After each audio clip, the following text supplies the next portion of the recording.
There's quite a lot to talk about when it comes to configuring your learning management system website as a whole.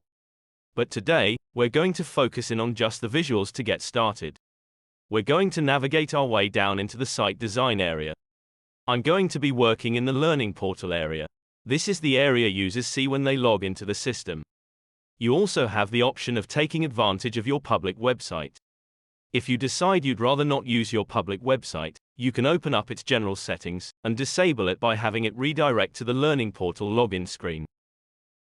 When we are working on the Learning Portal, there are a lot of tiles we can choose to start working in, but because we're talking strictly about the visuals and layout today, we're only going to concern ourselves with the page editor, branding and design, status bar settings, and to a lesser extent content search, and the menu editor. Let's start with the content search. When we open this up, we can enable or disable content search on the user side. That is this search bar, right here. We can also micromanage this, and dictate what types of content they can search against, if we choose to leave this enabled. You can allow users to search against all or some of the following content types: online courses, certification programs, instructor-led training programs, online articles, and PDF documents. Next up is the menu editor, which I consider to be in a gray area when it comes to visuals, because it is not always in view for users by default. This is part of the navigation sliding menu. When the user brings the sliding menu into focus, these top-level items expand further, into these sub-items here. We can add, or remove, top-level menus with our own captions, as well as adding, or removing additional items into them. Now we're gonna jump into the status bar settings. These are the bars along the top and bottom of the user interface. Here, we can dictate their visuals, and what appears on them. Continuing on, into the branding and design area. If you've already gone through the getting started videos, you'll likely already have some banners and colors picked out.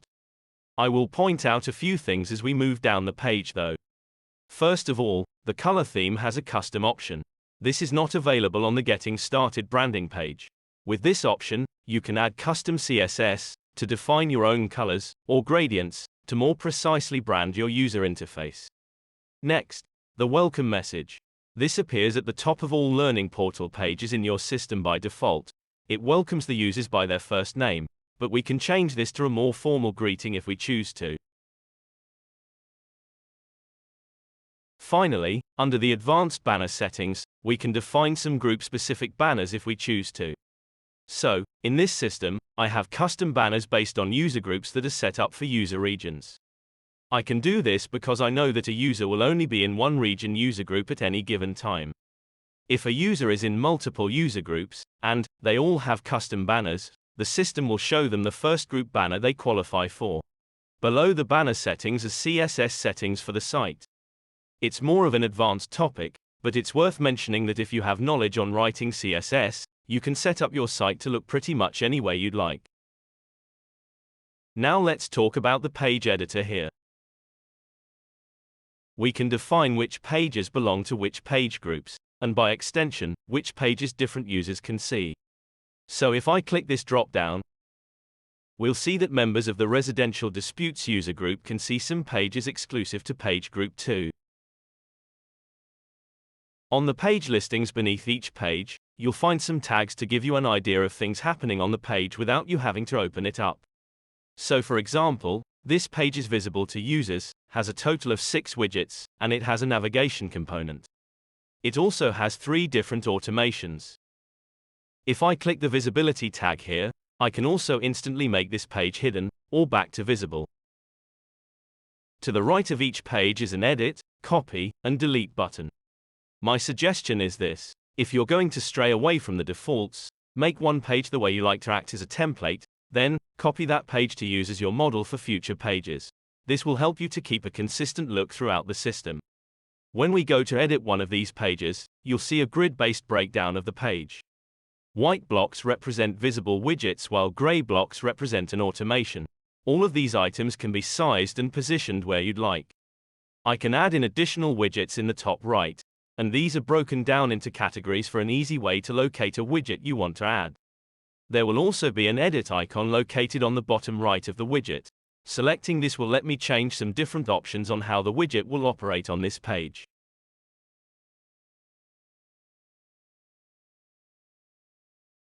Above the widget grid, next to the page name, we can click this gear icon to change some different properties about this page, including its name, which group it belongs to, and its current visibility. I can also adjust the page title and subtitle, which appear in the top left of the user view when set up. The last thing to cover today is what I would refer to as the scorched earth approach on your Learning Portal dashboard. There is a Restore Defaults option. I can click on that option, and it will let me dictate what pieces of the Learning Portal I want to reset back to the defaults. So while learning the ropes of your site builder, if you think you've messed up beyond recovery, you can always use this option to fall back and bring your Learning Portal back into a presentable state. And that should cover the crash course in designing your Learning Portal.